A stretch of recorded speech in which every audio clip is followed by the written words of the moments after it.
নমস্কার, আমি সৌমাচার্য। আজ আমি আলোচনা করব যে 2025 সালে মেষ রাশি থেকে আপ টু মীন রাশি পর্যন্ত প্রত্যেকটা রাশির টিপস এবং তারা কি করবে সেই নিয়ে। ফার্স্ট বলছি মেষ রাশি।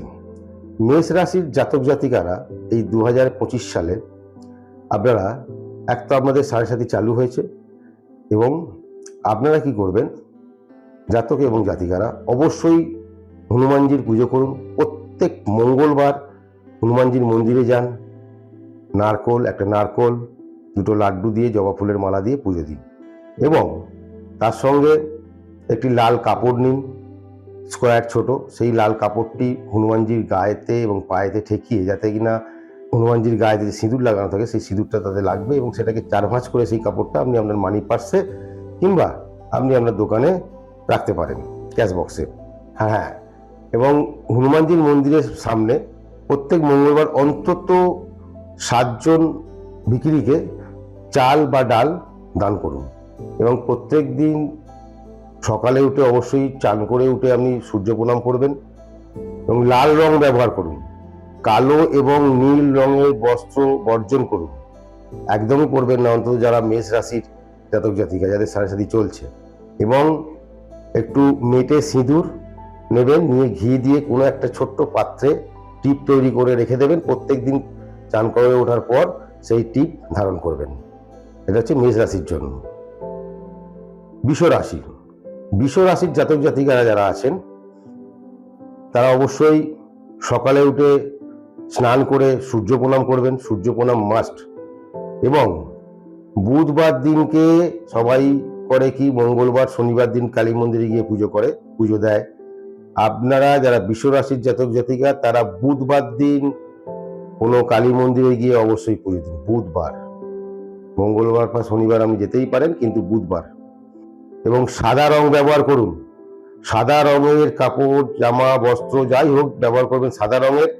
এবং একটি রূপোর রিং, যারা ছেলে তারা ডান হাতের বুড়ো আঙুলে এবং যারা মেয়ে তারা বাঁ হাতের বুড়ো আঙুলে রূপোর রিং পরুন। মিথুন রাশি। মিথুন রাশির জাতক জাতিকারা আপনারা প্রত্যেক বুধবার একটি দুব্য, একটি জবা ফুল নিয়ে অবশ্যই দেবতা গণেশ দেবতাকে ফুল অর্পণ করুন। যদি আপনার বাড়িতে থাকে মূর্তি বা ছবি, নাহলে কোনো মন্দিরে যদি থাকে, একটি দুব্য, একটি জবা ফুল অবশ্যই দিয়ে পুজো করুন। একটি না, যদি নারকোল পারেন নারকোল, যদি লাড্ডু পারেন লাড্ডু, প্রত্যেক বুধবার। এবং আপনারা অবশ্যই সবুজ রং ইউজ করুন, সবুজ রঙের বস্ত্র। এবং মিথুন রাশির জাতক জাতিকারা রূপো ব্যবহার করুন, রূপোর অলংকার ব্যবহার করুন যত বেশি পারবেন। সে আংটি হতে পারে, ব্রেসলেট হতে পারে, গলার হার হতে পারে, রূপোর অলংকার ব্যবহার করুন। এবার আসি কর্কট রাশি। কর্কট রাশির জাতক জাতিকারা অবশ্যই সকালে উঠে সূর্য প্রণাম করুন এবং একটি পেতলের ঘটে সূর্যকে জল অর্পণ করুন, অবশ্যই করুন। এবং আপনারা সাদা রং ব্যবহার করুন, সাদা রং যত বেশি পারবেন ব্যবহার করবেন। এবং আপনাদের বলবো যে রূপোর ব্রেসলেট বা রূপোর বালা, রূপোর অলংকার, রূপোকে বেশি করে ব্যবহার করুন নিজের শরীরে, যারা কর্কট রাশির জাতক জাতিকারা। সিংহ রাশি। সিংহ রাশির জাতক জাতিকারা আপনারা অবশ্যই সূর্য প্রণাম আমি সবাইকে যেমন বলছি আপনারাও করবেন। এবং আপনারা শিবের পুজো করুন, প্রত্যেক সোমবার শিবের পুজো করুন। একটি করে বেলপাতা এবং একটা অশ্বগন্ধা নেবেন, বাজার থেকে দশকর্মার দোকানে পাওয়া যায়। একটু কোনো পাত্রে অশ্বগন্ধা নিয়ে একটা টিপ করে রাখবেন এবং প্রত্যেক সোমবার দিনকে ওই অশ্বগন্ধা ওই বেলপাতায় 3টেতে দিয়ে বাবার মাথায় দিন, জল ঢালুন এবং বাবার মাথায় বেলপাতা দিন এবং ওই অশ্বগন্ধার টিপ ধারণ করুন। এবং আপনাদের বলবো আপনারা অবশ্যই রুদ্রাক্ষ ব্যবহার করুন, রুদ্রাক্ষ ধারণ করুন। কিন্তু সিংহ রাশির জাতক জাতিকাদের বলবো অবশ্যই রুদ্রাক্ষ ধারণ করুন, কিন্তু রুদ্রাক্ষ ধারণের করলে একটুখানি কিছু নিয়ম পালন মানতে হয়। যেমন ধরুন, রুদ্রাক্ষ আপনি সে গলায় পরুন, চাहे হাতে ব্রেসলেটের মতো পরুন, যাই পরুন, আপনারা যখন শয়ন করবেন, শুতে যাবেন, তখন কিন্তু রুদ্রাক্ষ কোনো একটা পেতলের বা তামার পাত্রে রেখে খুলে শোবেন। রুদ্রাক্ষ পরে শোবেন না। এবং রুদ্রাক্ষ পরে চান করতে যাবেন না, স্নান করবেন না, কারণ স্নান করার সময় যে জল মাথায় ঢালছেন ওটা রুদ্রাক্ষতে হয়ে আপনার পায়ে পড়ছে। অতএব রুদ্রাক্ষ ধারণ করুন, ভালো হবে, কিন্তু এই দুটো জিনিস মেনে চলুন। রুদ্রাক্ষ পরে বিছানায় শোবেন না। বিছানায় শোয়ার আগে, সে দুপুরে হোক রাতে হোক যখনই হোক, একটি তামার পাত্র নেবেন, সেই পাত্রে রুদ্রাক্ষটা রেখে দিয়ে শুতে যাবেন এবং স্নান করতে যাওয়ার সময় ওই রুদ্রাক্ষ পাত্রে রেখে যাবেন, এসে আবার সেটা ধারণ করবেন। কন্যা রাশি, কন্যা রাশিকেও বলবো যে অবশ্যই সকালে উঠে স্নান করে সূর্য প্রণাম করুন এবং গণেশের পুজো করুন। একটি দুর্ব এবং একটি জবা ফুল অবশ্যই গণেশজিকে দিন। এবার যদি আপনি পারেন একটি নারকোল, দুটো লাড্ডু দিয়ে বুধবার দিন, বুধবার অবশ্যই করুন এবং প্রত্যেক বুধবার করুন এবং সবুজ রং ধারণ করুন, সবুজ রঙের জামা কাপড় পরুন। যদি না পরেন কমসে কম একটা যে রুমাল আছে সেই রুমালটাও সবুজ রঙের নিন কন্যা রাশির জন্য। তুলা রাশি, তুলা রাশির জাতক জাতিকাদের বলবো অবশ্যই মঙ্গলবার শনিবার আপনারা কালী মন্দিরে গিয়ে পুজো দিলেও আপনারা অবশ্যই বুধবার দিন গিয়ে মন্দিরে পুজো দিন। বুধবার দিন পুজো দিন এবং সাদা রং ব্যবহার করুন। আর যারা ছেলে জাতক তারা ডান হাতে রূপোর রিং ব্যবহার করুন এবং যারা মহিলা জাতিকা তারা বুড়ো আঙুলে রূপোর রিং ব্যবহার করুন। বৃশ্চিক রাশির জাতক জাতিকাকেও বলবো যে আপনারা প্রত্যেক মঙ্গলবার হনুমানজির মন্দিরে যান, একটি নারকোল, দুটো লাড্ডু দিয়ে এবং জবা ফুলের মালা দিয়ে পুজো দিন এবং একটি লাল কাপড়, চেলির কাপড় লাল ছোট, সেটাকে বজরংবলীর গায়ে পায়ে ঠেকিয়ে যাতে কিনা যে সিঁদুর মেটে সিঁদুর লাগানো থাকে সেটা সেই লাল কাপড়ের ঠেকে, সেইটাকে নিয়ে এসে আপনি আপনার ক্যাশ বক্সে বা আপনার মানি ব্যাগে বা ব্যাগে রাখুন এই 2025-এ। এবং অবশ্যই প্রত্যেক মঙ্গলবার 7 জন ভিখিরিকে দান করুন, এক মুঠো চাল, এক মুঠো ডাল বা একটা করে পেঁড়া মিষ্টি, যাই হোক 7 জনকে দান করুন। অবশ্যই লাল রঙের বস্ত্র ব্যবহার করুন। ধনুরাশির জাতক জাতিকাদের বলবো যে তাদের তো এখন ধাইয়া শুরু হয়েছে, কিন্তু ধনুরাশির জাতক জাতিকাদের বলবো ধনুরাশির জন্য এই ধাইয়াটায় যেমন ওনাদের ধাইয়া চলছে, প্লাস দ্বিতীয়ত হচ্ছে শনি কিন্তু মীন রাশি থেকে বসে দশম দৃষ্টি ধনুর ঘরে দিচ্ছে।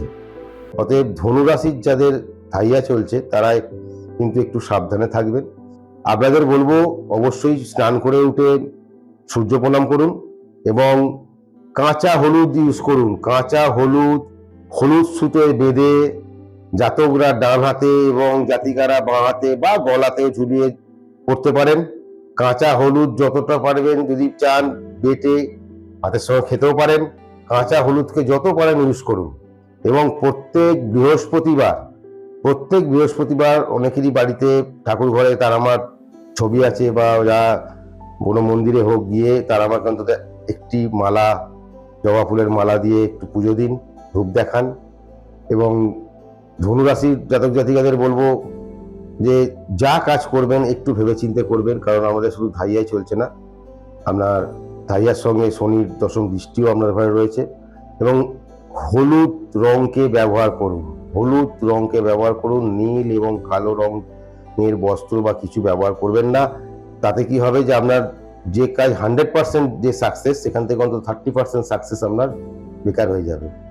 হ্যাঁ, আর একটা কথা বলি, অনেক ক্ষেত্রে যারা ধরুন উকিল, তাদের কালো প্যান্ট বা কোট পরতেই হয়, তো তাদের ক্ষেত্রে বলবো তারা যে বিছানায় শোয় হলুদ রংটাকে ইউজ করার জন্য, বিছানায় শোয় সেই বিছানার চাদরের কালার যেন অবশ্যই হলুদ, লাল, সাদা এইসবের মধ্যে থাকে, তাতে যেন নীল বা ব্ল্যাক না থাকে। চাদর, বালিশ বা তারা যা কিছু ইউজ করে, রুমাল, যা মানে ডিউটি আওয়ার্সের পর এইগুলো ইউজ করুন। মকর রাশির 7.5টা শেষ হয়ে গেছে। অতএব মকর রাশিকেও বলবো যে আপনাদের 7.5 কেটে গেলেও আপনারা যেহেতু শনির জাতক, সেহেতু প্রত্যেক শনিবার দিন আপনারা চেষ্টা করবেন কোনো কালী মন্দিরে গিয়ে পুজো দিতে। আর চেষ্টা করবেন যদি আপনারা পারেন, অনেকেই হয়তো আছে বা অনেকে নেই, দীক্ষা নেওয়ার চেষ্টা করুন, দক্ষিণাকালী মন্ত্রে দীক্ষা নেওয়ার চেষ্টা করুন কালো নীল রঙের বস্ত্র ইউজ করবেন না, চেষ্টা করবেন অন্য কোনো সাদা হলুদ এসব ইউজ করবেন, কিন্তু কালো এবং নীল ইউজ করবেন না যারা শনির জাতক, কারণ কালো নীলটা হচ্ছে শনিকে আরো পাওয়ারফুল করে দেওয়া। অতএব কালো এবং নীল রঙের বস্ত্র ইউজ করবেন না, এবং শনিবার কালী মন্দিরে গিয়ে পুজো দিন। এবং আপনারা আরেকটা জিনিস করতে পারেন, সেটা হলো নৌকোর পেরেক পাওয়া যায়, সেই নৌকোর পেরেককে কোনো কামারের কাছে গিয়ে, সে কিন্তু জাতে কামার হতে হবে, কারণ এখন তো অনেকেই আছে যে আগে ছিল যারা নাপিত তারাই চুল কাটতো, কিন্তু এখন তো যারা ব্রাহ্মণ বা নাপিত নয় তারাও এখন সেলুন খুলে বসেছে। তো যারা জাতে কামার, সেই লোকের কাছে গিয়ে ওই নৌকোর পেরেক দিয়ে একটা আংটি করে এই মধ্যমা বড় আঙুলে একটা রিং করে পড়ুন। কুম্ভ রাশি, কুম্ভ রাশির 7.5 এখনো চলছে, 5 বছর অতিক্রান্ত হয়ে গেছে, এখনো 2.5 বছর বাকি। তো এই কুম্ভ রাশিকে বলবো, কুম্ভ রাশির জাতক জাতিকাদের বলবো, আপনারা একটা নীল চৌকো কাপড় নিন এবং তার মধ্যে একটি নারকোল দিয়ে রেখে তাকে মুড়ে গঙ্গায়, যখন জোয়ারের জল থাকবে তখন গঙ্গায় ভাসিয়ে দিন, এতে খুব ভালো কাজ পাবেন। এবং অবশ্যই শনিবার দিন কোনো কালী মন্দিরে গিয়ে পুজো দিন, এবং নীল এবং কালো রঙের বস্ত্র বর্জন করুন। এবং আপনারাও যদি কোনো নৌকোর পেরেক জোগাড় করতে পারেন, নৌকোর পেরেককে দিয়ে কোনো কামারকে দিয়ে আংটি করে মধ্যমা আঙুলে পড়ুন, খুব ভালো কাজ পাবেন, কারণ এখনো পর্যন্ত আমাদের 2.5 বছর বাকি আছে। মীন রাশি, মীন রাশির জাতক জাতিকাদের বলবো, আপনাদের এখনো পর্যন্ত 5.5 বছর বাকি আছে। তো এই মীন রাশির জাতক জাতিকাদের বলবো, এখন কিন্তু আমাদের রাশিতে শনি বসে আছে। তো এই 7.5 বছরের মধ্যে রাশিতে যখন শনি ট্রানজিট করে, তখন এই 2.5 বছরটা 7.5 বছরের মধ্যে সব থেকে বেশি টাফ হয়। তাই এই 2.5 বছরটা মীন রাশির জন্য খুবই টাফ। তো আপনাদের বলবো, অবশ্যই আপনারা কাঁচা হলুদের ব্যবহার করুন। কাঁচা হলুদকে হলুদ সুতে বেঁধে গলায় পরুন, বা জাতকরা ডানাতে এবং জাতিকারা বাঁহাতে। এবং কাঁচা হলুদ ভাতের সঙ্গে অনেকে খায়, কেউ মুখে মাখে, এগুলোকে ব্যবহার করুন। বৃহস্পতিবার তারামায়ের একটা জবার মালা দিয়ে পুজো দিন, সেটা বাড়িতে যদি কোনো ঠাকুর ঘরে তারামার ছবি থাকে বা না থাকে, একটা নিয়ে এসে রাখুন।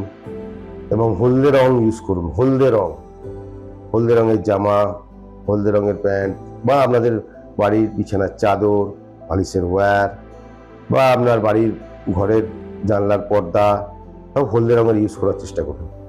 আচ্ছা, আমি বলেছিলাম যে 12টা রাশির টোটকা দেওয়ার পর আমি 3টে কথা বলবো, যেটা কিনা 12টা রাশির পক্ষেই করা দরকার এবং করা উচিত। প্রথম বলবো, 12টা রাশি জাতক জাতিকাদের, যে আপনারা আপনাদের মানি ব্যাগের কালার অবশ্যই সবুজ রঙের, অন্য কোনো কালার নয়, অনলি গ্রিন, সবুজ রঙের 12টা রাশি জাতক জাতিকাদের। এবং আপনাদের বলবো যে অবশ্যই আপনারা দীক্ষা নিন, সবাইকেই, কারণ আমরা তো সাবান শ্যাম্পু মেখে শরীরের ওপরটা যে ময়লা সেগুলো পরিষ্কার করি, কিন্তু আমাদের শরীরের মনের ভেতরে যে ময়লাটা আছে সেটা পরিষ্কার করার জন্য দরকার কি? মন্ত্র দিয়েই কিন্তু জপ করলে তবে সেটা পরিষ্কার হয়। তো অতএব যারা দীক্ষিত তারা অবশ্যই যে গুরু দীক্ষায় যে বীজ মন্ত্র পেয়েছেন সেটাকে জপ করুন, এবং যারা দীক্ষিত নয় তারাও দীক্ষিত হয়ে যান এবং দীক্ষিত হন এবং জপ করুন। যে বীজ মন্ত্রে দীক্ষিত হবেন সেই বীজ মন্ত্রে জপ করুন, দেখবেন আমরা যেমন শরীরের ওপরটা সাবান মেখে পরিষ্কার করি, তেমন ভেতরটাও। এবং বীজ মন্ত্র এবং গুরু দীক্ষা থাকলে শুদ্ধ। অতএব সেখানে 7.5 চলুক, চাই আপনার কোনো অন্য বাজে যোগ চলুক, শনি দশা চলুক, কিন্তু দীক্ষিত হলে সেই দীক্ষার যে মন্ত্র, দীক্ষা মন্ত্রে যে বীজ মন্ত্র, সেটা বীজ মন্ত্র যখন জপ করা হয় তার পাওয়ার অনেক আলাদা এবং অনেক বেশি হয়, তাতে অনেক আমাদের আপদ বিপদ সমস্যা কেটে বেরিয়ে চলে যায়। তাই সবাইকেই বলবো যে আপনারা দীক্ষিত হওয়ার চেষ্টা করুন।